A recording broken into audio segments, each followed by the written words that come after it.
nga pala sa ating voting station.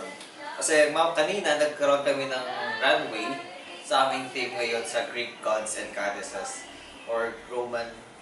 Basta mga ganun. So kaya kailangan namin bumoto kung sino yung pinakamagandang costume at pinaka-nag-effort. So dito pa nga yung ano ko.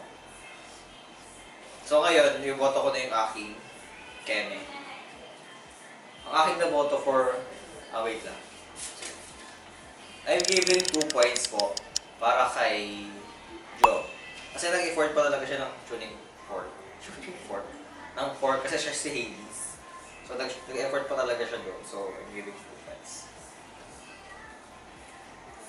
I'm giving 1 point naman po para kay Rika. Kasi ganda po ng presentation. It's giving partner kay Job na Persephone. Thank you po, Kuya.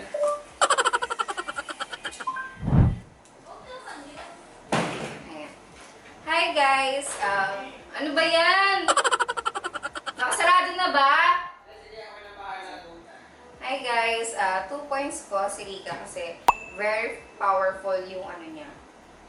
Black dress with corset and red details.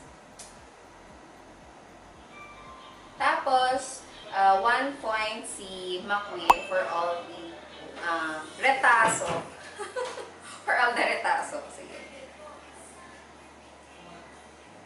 Ayan. I'm done. Hi guys! So, this is my vote for the best costume for our Christmas party. So, I give my 2 points to Job. I like the creativity and the concept of the underworld god. And 1 point to Rika.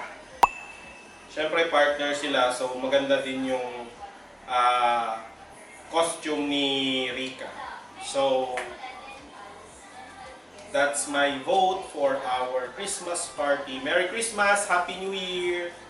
Love you guys! Bye!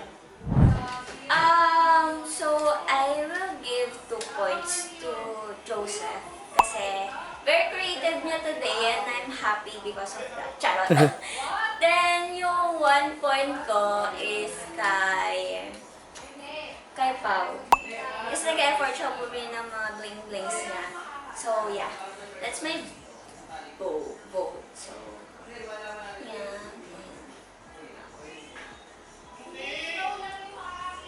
Okay. Where's my vote?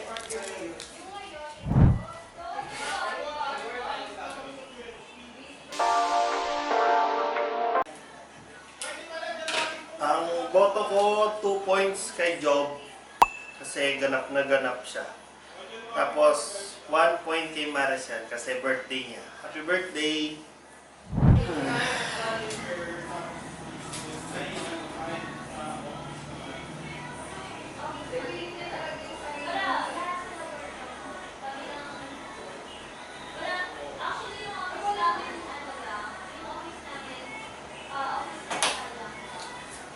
Happy birthday dun sa 2 points. Tapos, sa 3 points, nakita ko naman yung effort siya sa costume.